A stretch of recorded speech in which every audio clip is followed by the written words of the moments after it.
Sinupalpal mga kababayan ni Attorney Cristina Conti si Robin Padilla. Kasi si Robin Padilla, pati yung mga DDS vlogger, tuwang-tuwa doon sa napareport na yung judge ng ICC mga kababayan. Sinanksyon ng US, yung ICC, apektado yung independently from any policy of the United States. So at the beginning, I was called from the bank, I wouldn't say the name now, to announce me that they were canceling my credit card and that I couldn't move. Napalpal ngayon si Robin Padilla ni Attorney Cristina Conti. Sabi ni Attorney Cristina Conti, hindi po direktang magkaugnay ang sanksyon sa ICC sa kaso ni Duterte. Huwag pong maniwala sa mga hindi naman buong buo ang pagkakaintindi sa mga issue. Nagbabagang mga balita at pagtalakay sa mga isyu ng lipunan. Pulsa, opinyon, banat at paglalantad sa katotohanan. Pulsa, what you see is what you get. You decide. Ito po mga kababayan si Dante Maravillas. Sinupalpal mga kababayan ni Attorney Cristina Conti si Robin Padilla. Kasi si Robin Padilla, pati yung mga DDS vlogger, tuwang-tuwa doon sa napareport na yung judge ng ICC mga kababayan. Sinanksyon ng US, yung ICC, apektado yung pati mga bank accounts ng mga judges. Ito, mga kababayan, si Judge Luz del Carmen Ibanez Carranza. Essentially, they're intended to block our accounts, bank accounts, not only in the United States, which for me is not of no significance, but also in Europe. But the thing is that in Europe, the accounts we have are in European banks that normally should work independently from any policy of the United States. So at the beginning, I was called from the bank, I wouldn't say the name now, to announce me that they were canceling my credit card and that I couldn't move any bank account in dollars. I couldn't touch it because they are like kind of freeze. And then we discovered that I couldn't make even an Uber. I couldn't ask even an Uber meal or an Uber taxi. I couldn't use Western Union, where normally I send money to my country for the maintenance of my house. Simply, Western Union has freezed my money without any explanation. They don't receive calls, they don't say nothing. Simply, it's done. But the most interesting thing or terrible thing here is that the sanctions are not only against us, the judges, for our job, but against our families. In my case, they affected also my daughter's visa. I have a daughter who is a high-level professional also, and they sent an email to her saying that prudently they have canceled her visa without any explanation, so to the United States. So preventing her to go in for some capacity building, giving conferences or making business in the United States. She's an international lawyer, so it's really the most sad part for me of the sanctions. And also I have heard from my colleagues that these sanctions have affected their husbands, their wives, their children, etc. So this is the this is the worst part. For me, I don't have, I come from Peru and Latin America, and we are not so used to have these digital accounts. I don't have PayPal, I don't have Amazon accounts, but my colleagues, they have, and they now cannot use their accounts. Also, my country, I cannot move my accounts in dollars. They say that I am ineligible to move my accounts, my own accounts. So this is the way we cannot buy flight tickets, etc. Just Tawang-tawa yung mga DDS, pati si Robin Padilla. Ayan o. Day of reckoning niya. You are crucifying an 80-year-old man. Judges and prosecutors at the ICC have been cut off by banks, credit card companies, and tech giants. Sinupalpal ngayon si Robin Padilla ni Attorney Cristina Conti. Sabi ni Attorney Cristina Conti, hindi po direktang magkaugnay ang sanksyon sa ICC sa kaso ni Duterte. Huwag pong maniwala sa mga hindi naman buong buo ang pagkakaintindi sa mga issue. Lahat na lang po ina-attribute, pinapalabas, minamalas yung mga ICC judges kasi sinanksyon ng Amerika. Iba man yung issue ng Amerika sa ICC. Wala mang koneksyon sa issue ni Digong na may kaso sa ICC. Basta lang may magamit mga kababayan na issue laban sa ICC para sabihin minalas yung ICC dahil sa paghawak sa kaso ni Digong. Kaya sabi dito sa balita ng News 5, umalma si International Criminal Court Assistant to Counsel Cristina Conti sa payag ni Senator Robin Padilla na may kinalaman ng ICC case ni dating Pangulong Rodrigo Duterte na ipinataw na sanksyon o sa ipinataw na sanctions ng US government sa judges at prosecutors ng International Court. Nagugat ang sanksyon sa pag-imbestiga ng ICC sa ilang Israeli at US officials.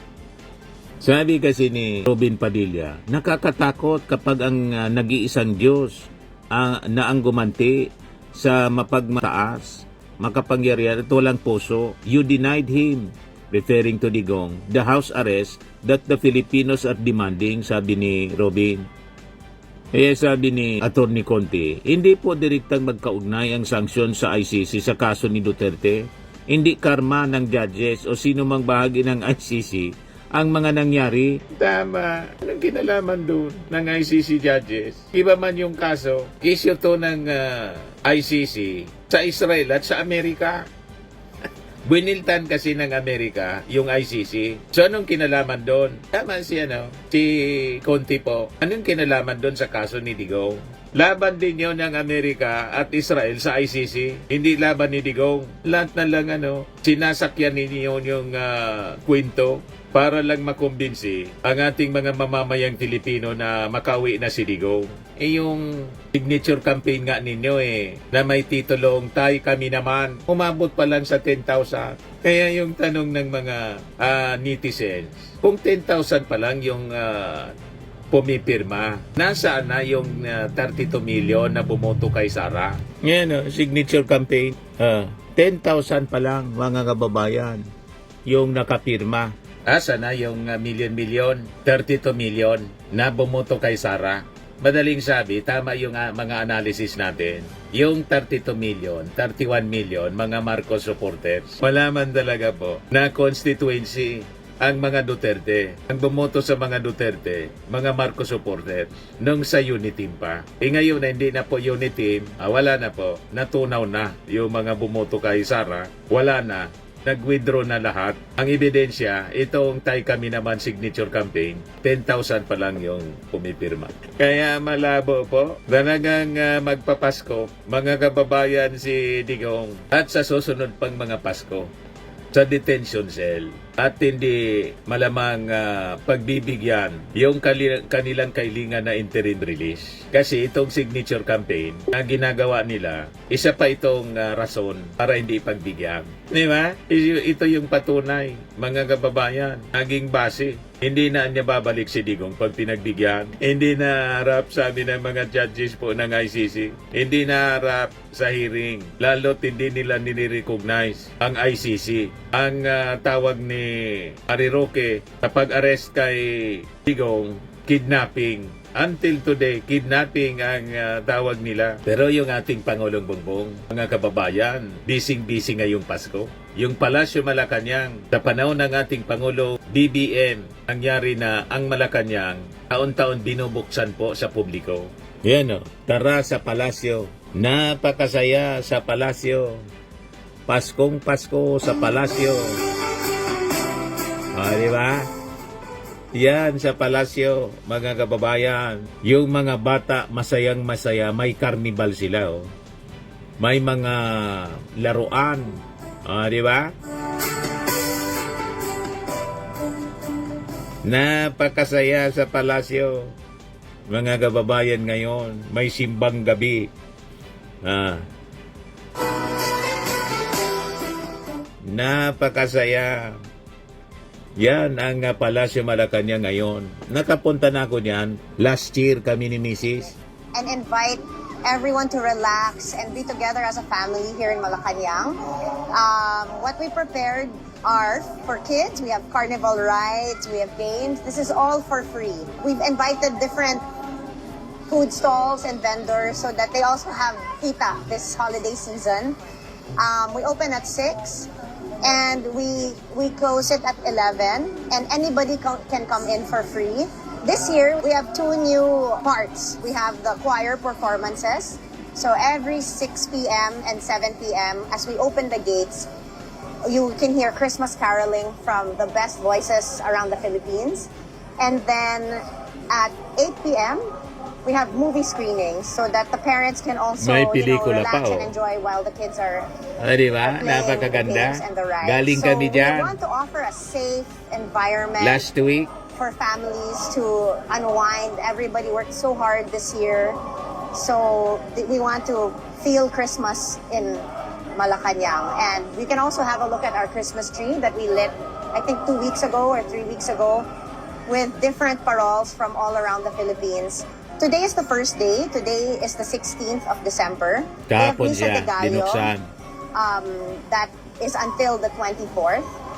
But our Tarasa Palacio is until the 23rd. Ano naman every year naman na meron tayong mga Christmas songs na pinaprepare para sa grupo. Pero this time, nag-prepare ako ng mga English Christmas carols kasi yan ang tradisyon Tradisyon natin, yan pagkabata tayo, naririnig natin yung mga English Christmas carols. For me, kasi I'm residing nearby, malaking bagay kasi you don't have to go out na kasi ito, pag nanood ka sa labas, mahal ito Diba? Dito, libre. Diba? Kaya plakpak tayo todo kasi hindi biro yung gastos sa ganito, mobilization, yung yung logistics sa paghanda nito, hindi yan biro. Pangalawang beses na po namin ito. So last year nandito rin kami. So ngayong year na to pumunta ulit kami dahil ang mga anak ko nag-enjoy talaga. Excited sila pumunta dito. So kanina hindi na sila makakain para makapunta lang ko dito. Maganda yung mga pelikula nakita ko naman. Maganda ang lesson na ibibigay nila sa mga bata. Yung mga yan kasi seldom na napapanood na nila. Sa mga panahon pa natin sila. Pero sana mapanood ng mga bata kasi maraming lessons na ibibigay. Please join us here in Malacanang and let your feet up and have a good time with family because it's the time to share your love and to remember what life and what all of this is all about. And that's the birth of Jesus and being together as a family. Galing na kami, nauna pa kami dyan. Last week, na-invite kami ni Mrs. mga kababayan. So, yan ang pagbabago sa Palasyo Malacanang with President Bongbong Marcos bilang ating Pangulo. Siya lang ang gumawa ng ganyan, mga kababayan. At kanina naman po, nagpakain ng libre yung ating Pangulo. Yung walang gutom kitchen po,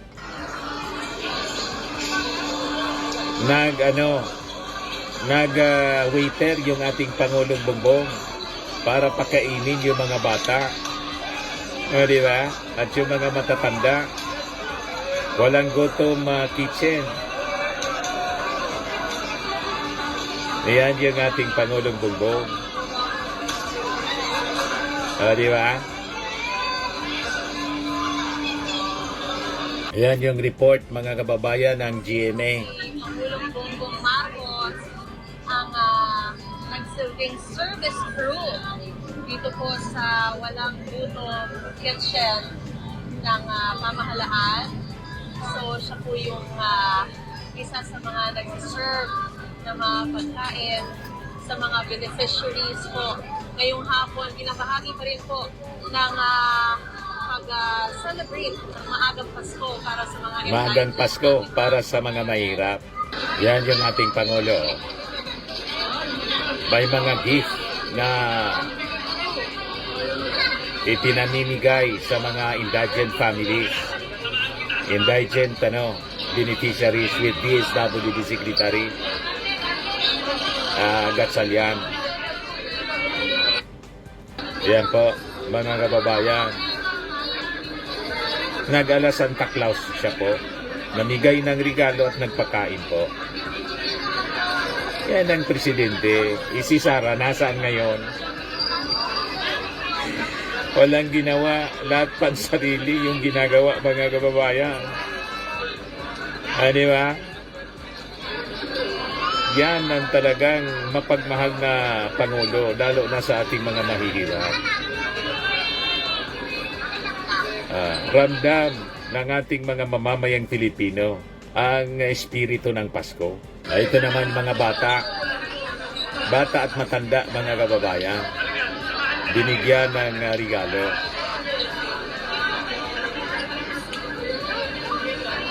Malapit na malapit sa ating mga bata yung ating Pangulo. Pati sa mga mahihirap, lalo sa mga mahihirap. Di ba? Tuwang-tuwa yung ating mga bata. Feel na feel nila yung Pasko, spirito ng Pasko. Si First Lady Lisa Marcos, ito naman, busy-busy din. Tigil lang ang trabaho ng first couple, mga kababayan. Anong ginagawa nito ng first couple, mga kababayan, o ng First Lady? Yan, clean up Intramuros, Pasig River, bigyang buhay muli. Yan sabi niya dyan sa kanyang post kanina.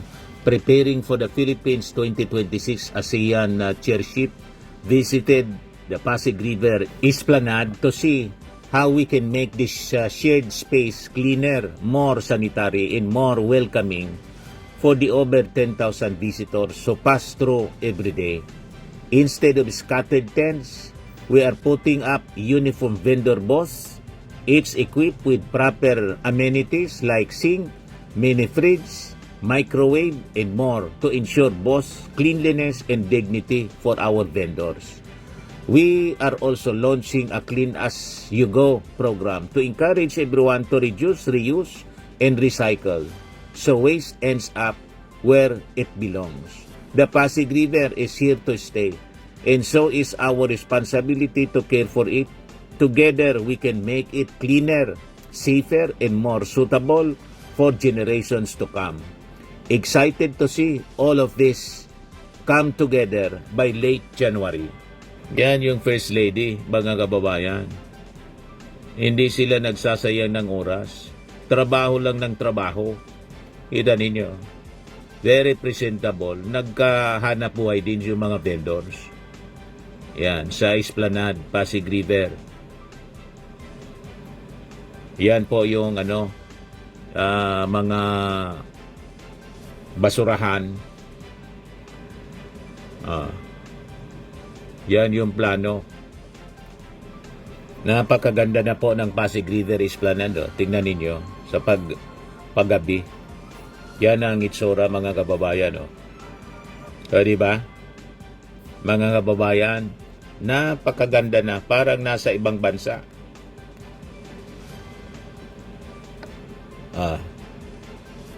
Napakaganda na, mga kababayan. Naging tourist attraction na. Dati, punong-puno yan ang basura.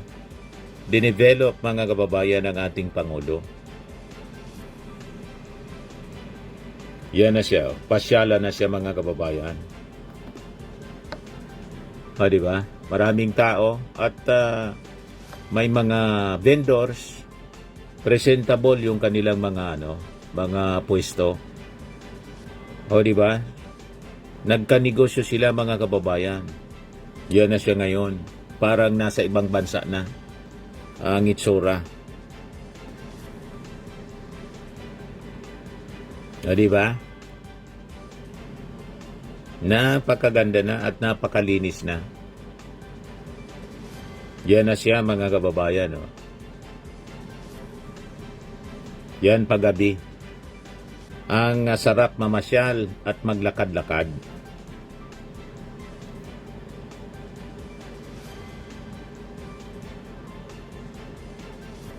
Ganon. Diba? Yan. May mga sumasayaw-sayaw na iba-ibang kulay ng ilaw.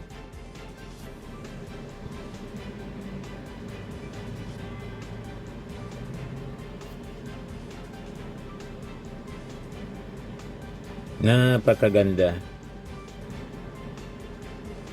So dating ikinakahiya natin yung Pasig River. Ngayon, proud na po ng ating mga mamamayan pamasyal sa Pasig River Esplanade. Nangyari lang yan ngayon sa administrasyon ng ating Pangulong Bongbong Marcos. Firmax Firming and Lifting Cream, pinapahid po sa mga pulses in affected area. Mainam po sa paninigas ng mga kaso-kasuan.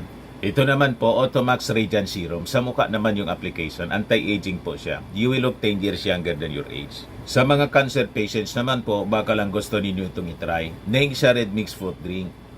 Hindi mo po siya gamot, food supplement siya. Kaya lang, gawa siya mga kababayan sa goji berry. Yung goji berry may anti-cancer properties. O ngayon, yung mga inquiries ninyo, dumiritso na lang kayo sa aming messenger sa Facebook para masagot namin agad. Ayos pa? Ayos na ayos niya, Mr. Maravilla. Sa mga nagana po ng malinis and spacious fitness gym, pumunta lang po kayo sa aming Colossal Fitness Gym. May Grab car rental din po kami. But anyway, ito po pala yung aming bagong product na binibenta online. I am worldwide amazing pure organic barley powdered drink mix from Australia. Negosyo to ng aking anak na architect entrepreneur Riz Maravillas. Ayan po. Kontakin na lang po ninyo siya, Riz Maravillas on Facebook. Ang mga health benefits niya, boost immunity, improves digestion, enhance energy levels, pack with antioxidants, prevent cancer. Ito naman po yung bago naming product na binibenta online. Eye Glow Serum, whitening po siya. Tingnan ninyo yung epekto sa aking anak na architect before and now. Yung mga inquiries po ninyo, dumiretso na lang kayo sa kanyang Facebook account, Riz Maravillas.